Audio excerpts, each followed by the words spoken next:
Hello, viewers. Thank you for tuning in. Today, we have the pleasure of speaking with Mr. Rajprasath Subramanian, a distinguished leader in enterprise architecture, AI strategy, and digital transformation. And Rajpras brings extensive experience in building global enterprises in AI-driven automation, IoT, and cloud-native solutions. In addition to his corporate leadership, Rajprasath is an esteemed member of the IEEE AI Policy Committee, where he contributes to AI governance discussions that shape regulatory frameworks in the US. He is also a reviewer for the IEEE IoT Journal, a startup advisor at Ben Franklin Technology Partners, where he evaluates early stage business ideas. He also assesses both business and technology viability and helps entrepreneurs scale their solutions. Rajprasath is also a sought-after thought leader in AI, quantum computing, and emerging tech trends. With expertise spanning across enterprise cloud strategy, quantum optimization, and next-gen workforce transformation, Rajprasath brings a unique perspective on how India is evolving into a powerhouse for global technology leadership. Welcome to Tech Achieve Media, Rajprasath. Thank you. Thank you so much, Supriya. Happy to be part of this. Thank you for joining us. So, Rajprasath, let me begin with how, in your opinion, is India positioning itself as a global hub for tech talent in areas like AI, cloud computing, and cybersecurity? And there are a lot of GCCs that are coming into India as well. So, what unique advantages does the Indian workforce bring on a global stage? Sure, definitely. From my perspective, right, Supriya, India has rapidly transformed from an IT outsourcing destination, right, to a key player in our AI-driven innovation, cybersecurity, and as well as like cloud computing, right? Because to be honest, I would say at 20 years back, right, we were only acting as a IT outsourcing destination, where the kind of research that we were doing at that point of time was a bit less compared to what we are doing now. Okay, so from my perspective, right, there are lots of factors that are contributing to the shift, right? So one is, if you look India is having a strong STEM talent pipeline. So what do I mean by that is India is basically producing millions and millions of engineers and IT professionals every year who are specializing in AI, right? Now, if you look at it, 10 years or 20 years back, AI was one of a specialization. But now, if you look at colleges, it is a 4-year course in colleges and everything, right? So that is one of the good area. And also, I would say the talent pipeline, right? So that is becoming enormous in India. And the other aspect I would say is, when I was during my engineering, right, on the 2010 and all, so how we have got job is we used to have our profile ready, and then companies, it is basically the company is reaching out to colleges and we attend the placement jobs and everything. But now how the trend has worked is with help of all this STEM and all these innovations, etc., students have started incorporating their GitHub courses and everything all together by themselves. So basically this is how I feel we have a lot of opportunity to showcase our talents in front of outside world. So there is one good perspective, I would say. And the other aspect is a global research and development hub, right? So I do see currently in India, the major tech hubs, I would say Microsoft or AWS or even SAPs and all, right? So they have set up AI and cloud research centers in India. So what does it mean is, the entire end-to-end research is happening in India, which is really good, and that is further, I would say, strengthening our country's position, right, as a hub for innovation.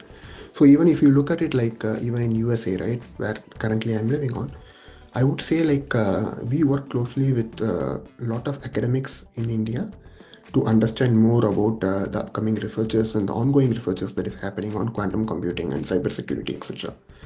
And of course, with all the new government initiatives, right? So if you see there are a lot of programs I would say AI for all and national cybersecurity policies, etc., right? These have, I would say these have significantly enhanced India's expertise in AI. So all these factors, I would say, made India as a talent hub now. And I would say I expect more of the things to come in future. That was a great perspective, Rajprasath. Thank you for sharing that. And like you rightly mentioned, companies like AWS, Microsoft, and other tech giants, they have set up research hubs, which is contributing to this wave. And you also mentioned AI for all and initiatives like, Make in India, for instance, and Digital India. So Right. I'd like to now ask, to what extent, according to you, have government initiatives like the one we mentioned, contributed to creating global tech careers and opportunities for Indian professionals?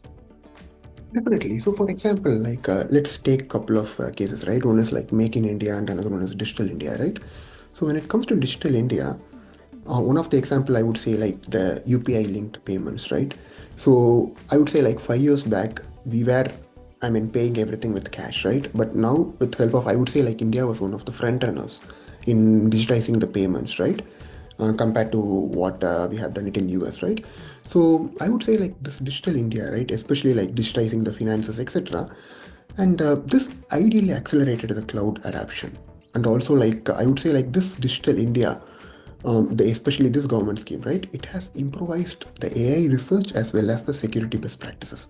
So that is what like I love a lot in our country, because it helps enabling our Indian professionals, right, especially like our college students and academics, to lead most of the global transformation initiatives.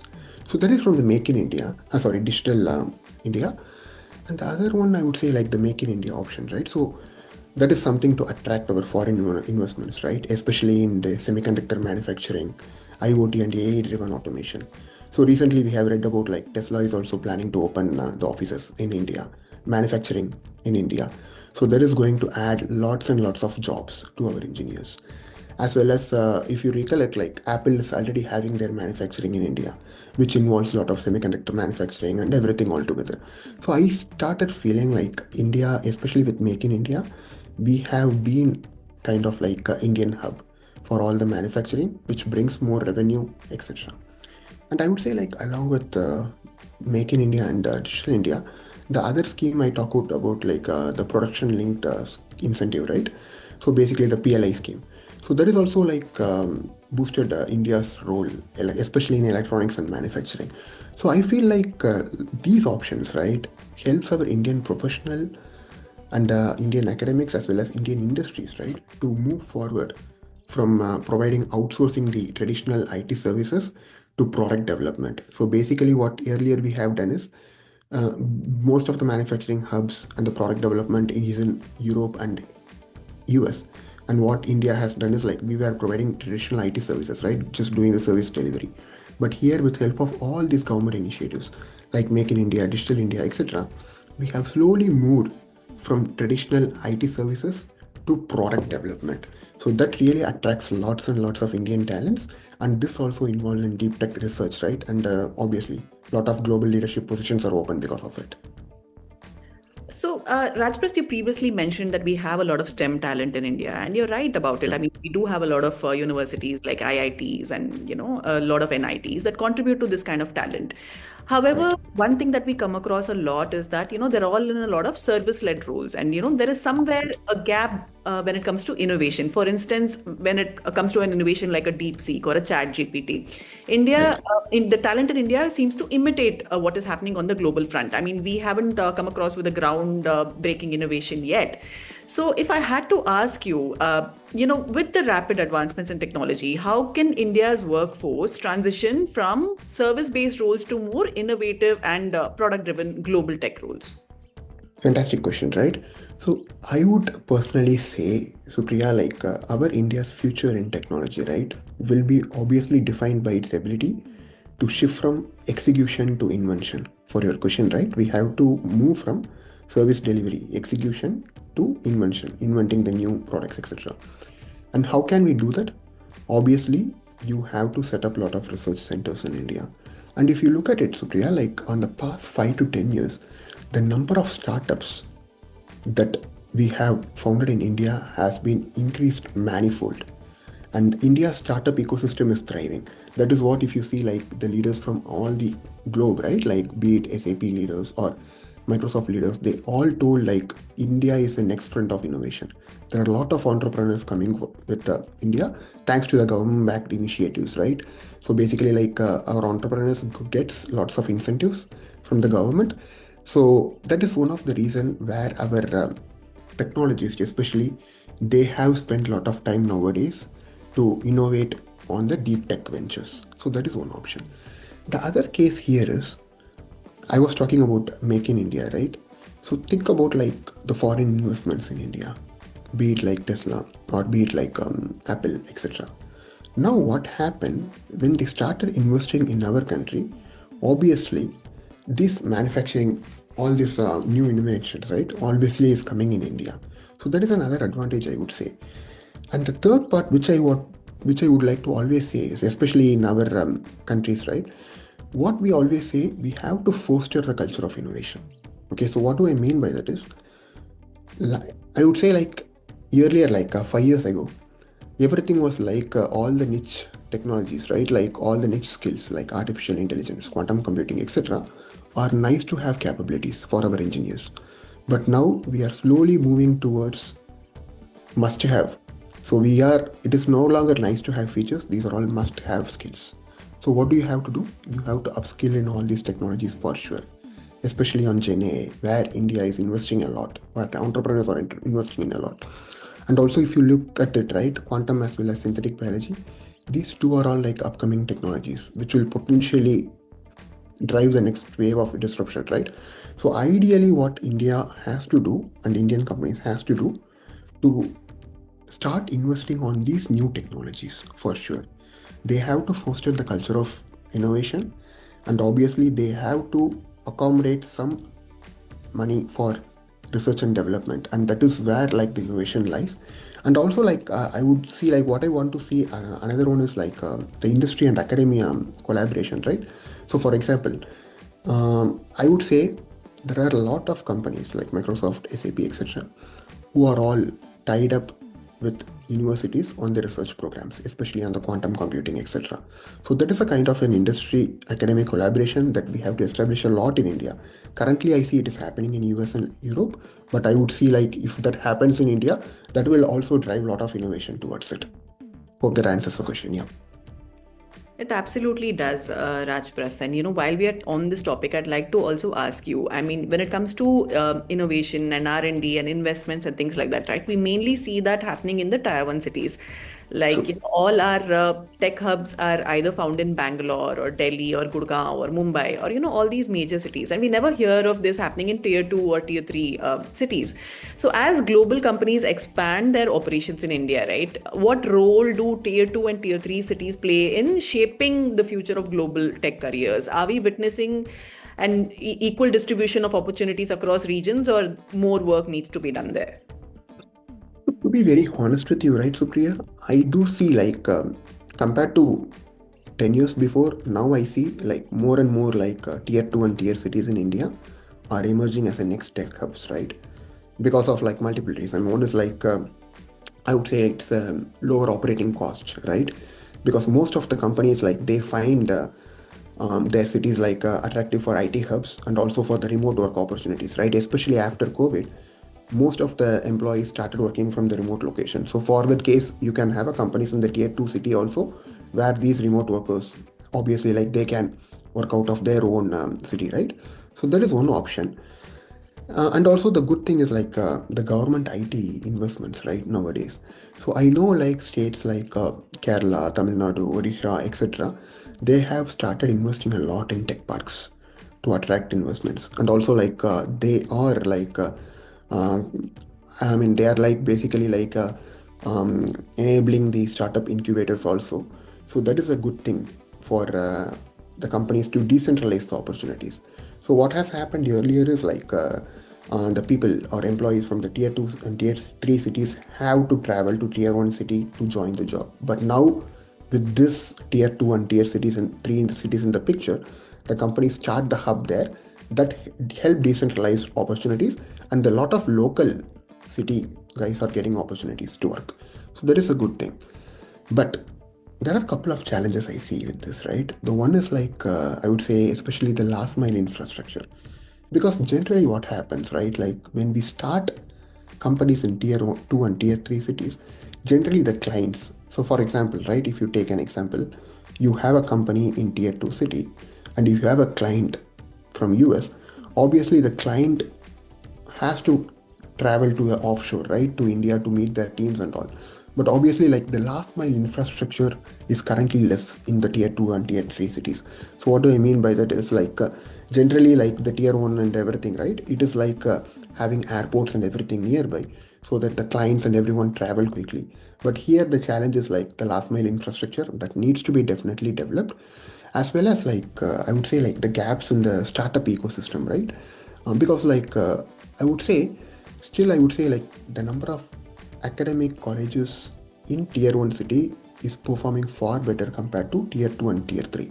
So that is the reason if you see like number of startup ecosystems are coming from tier 1 cities, because like I would say like the universities in the tier 1, right, like they are offering specialized AIs, cybersecurity courses, etc.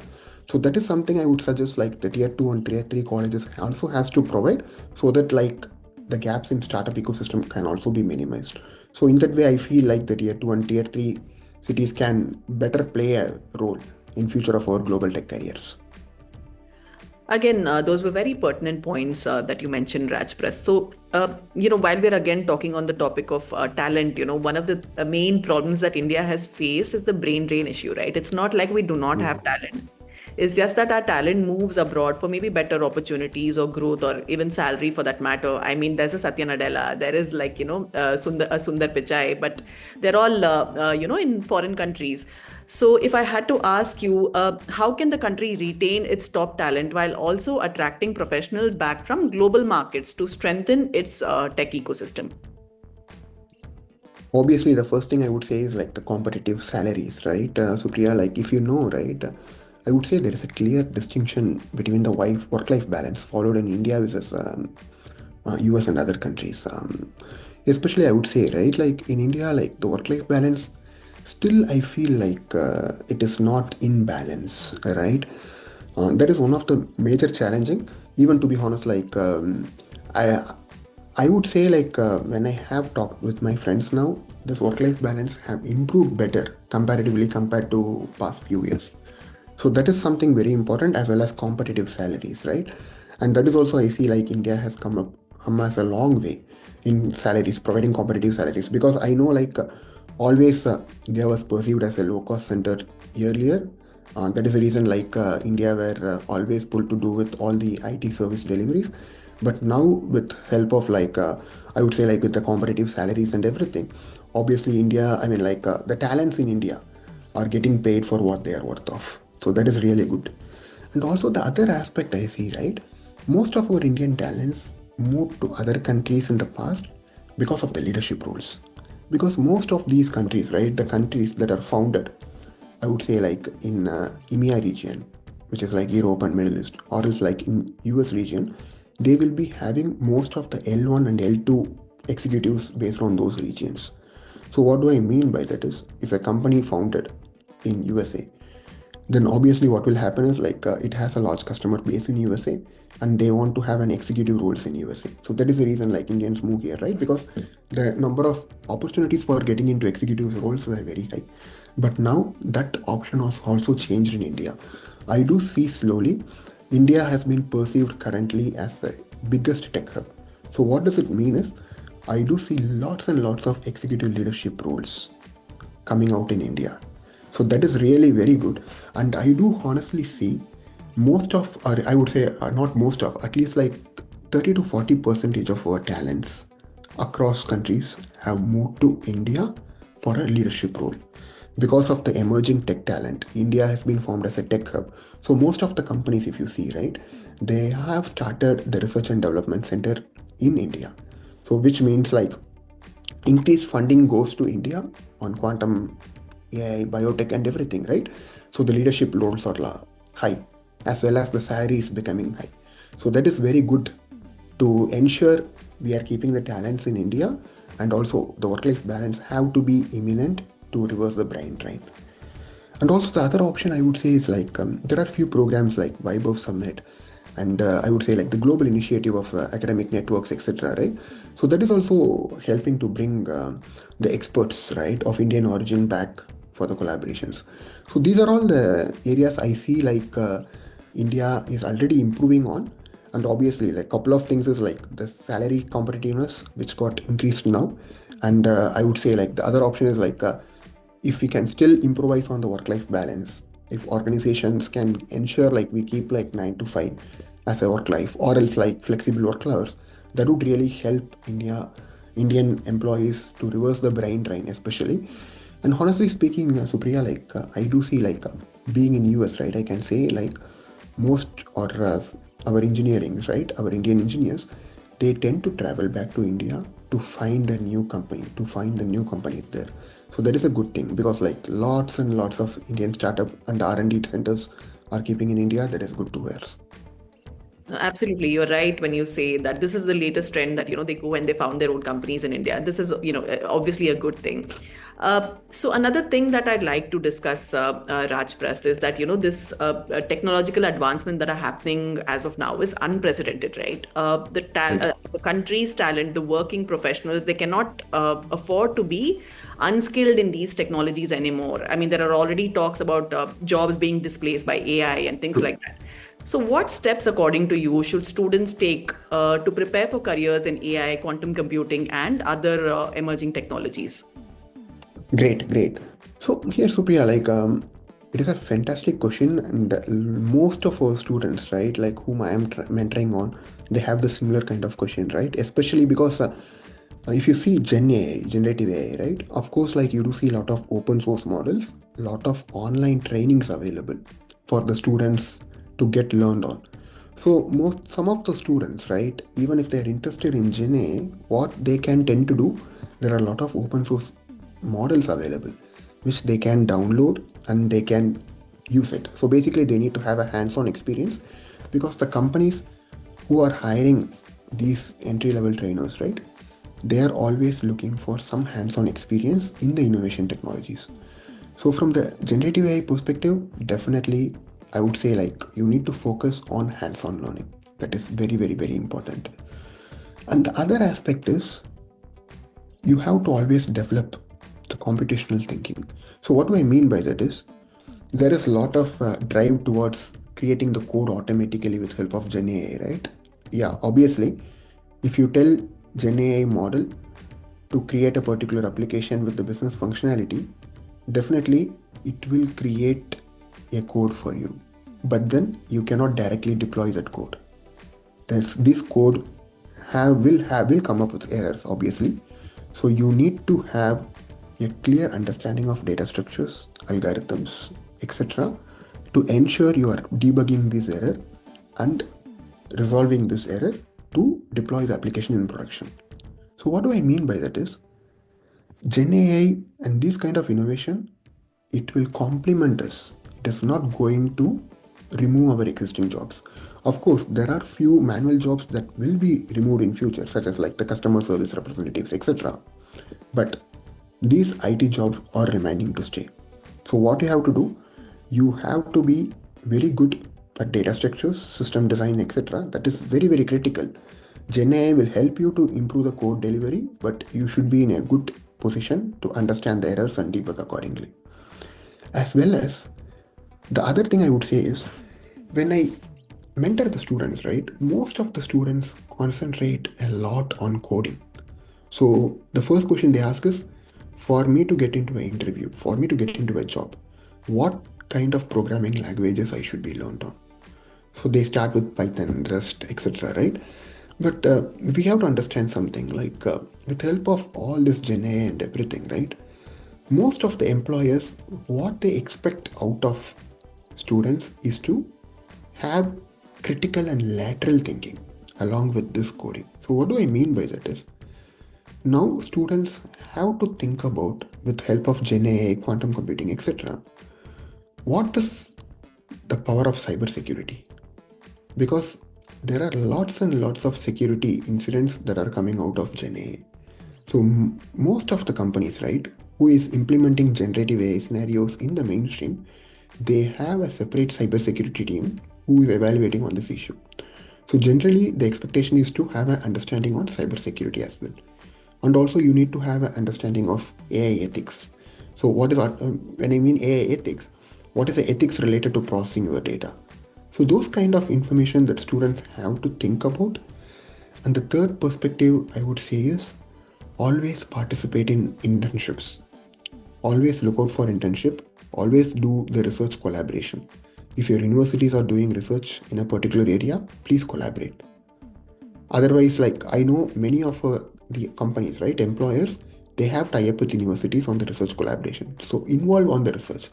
So what do I mean by that is, take quantum computing, right? Not everyone can afford a quantum hardware now because quantum hardware can live only at the cryogenic temperature, right?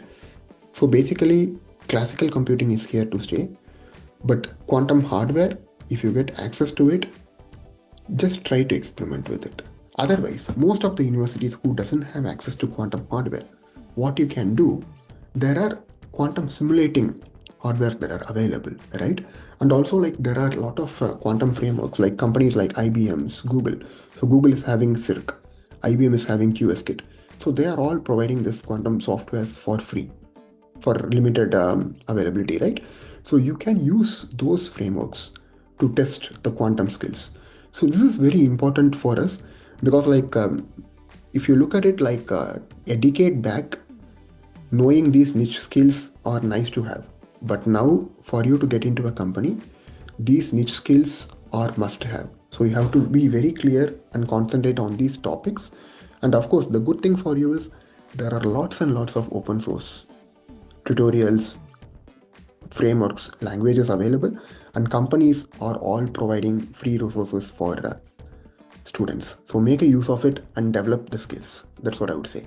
So lastly, I'd like to sort of ask you, right? There is also a gap, somewhere a gap in the Indian curriculum, because it's not able to keep up with the pace at which the technological advancements have taken place, especially in the post-COVID era, right? I mean, the True. trend actually is that students have to turn to a Udemy or a Great Learning to, gain additional skills in AI or, data science and things like that. So if I had to ask you, how can universities redesign their curriculum to better equip students for global tech leadership roles? It's a fantastic question. So, from my perspective, right, like currently, I would say like universities have started moving beyond the traditional IT education to future-proof the students, right? If I look at the traditional IT education, it will be like the computer science, IT, etc. But then it will be all more on the system design aspect, data structure aspect, etc. Right? Now, definitely, like those are all still relevant now. This is important. But what I would suggest is these universities have to incorporate AI, quantum, and cybersecurity into their core curriculum because that is very, very, very critical. If you get into a boardroom conversation, right? So, Priya, like especially in big companies, right? When we have a board members, the top three topics that discussed on the boardroom are cybersecurity, AI innovation, and what are all the emerging technologies, right? Quantum, etc. So obviously, these things have to be incorporated into your core curriculum rather than students going into Udemy or Udacity or Coursera to learn through it. So what does it mean, right? Like for these topics to get incorporated into the curriculum, the professors also have to be upskilled on these topics. And what actually the colleges have to do, they have to have a tie-up with companies. Because like what happens, right? Say for example, if I give an example, companies like Microsoft and SAP, right? They all have tie-ups with universities and they all provide their set of software resources for free to universities because they want university students to get skilled on their technologies so that in future they can hire them, right, for their projects. So that is what universities have to target.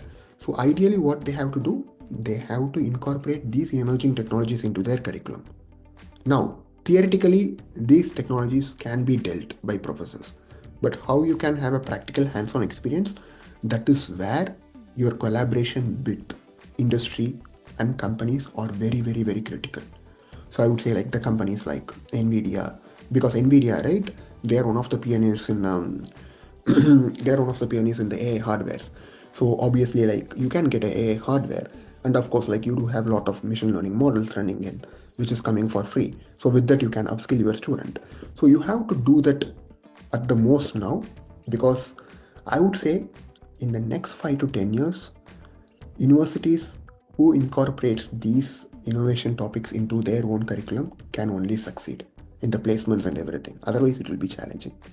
And the other topic I would say is you have to foster an entrepreneurial mindset for our students.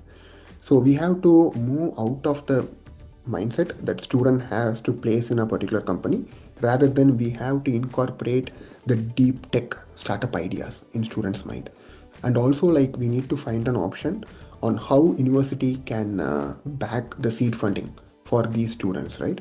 So that is very critical. And I would say, like, these, especially like these changes, right, if universities can bring, this would really help students in the long run. And definitely, like, this will be a win-win situation for both universities and students. So that's how I say. And I see like a lot of these changes happening already in the US and Europe regions, Supriya. And I believe like in India also, like these topics are incorporated into our core curriculum. The only thing is, if we can improvise on the hands-on for these topics along with strong industry collaboration, then definitely it would help. So, Rajprasath, first of all, thank you so much for taking time out for us, right? You shared very insightful and thought-provoking insights into Indian tech talent and how they can stay relevant and how they can prepare for global tech careers. And, I especially appreciate your views on industry and academia collaborations, right? Thank you so much. It was an absolute pleasure talking to you today. And I'm sure everything that you shared, right, has provided valuable insights for professionals and students who are looking to navigate the fast evolving landscape of global technology careers. Definitely, definitely, Supriya. And it's a pleasure talking with you. And I'm sure like India is on brink of becoming a tech innovation, right, leader, right? So obviously, like I'm excited to be part of this journey. And let me know, like in whatever way I can support, I would be happy to help. Yeah. Absolutely. I'm looking forward to future conversations like this with you on AI and the advancements that happen there. And I'm sure we'll catch up.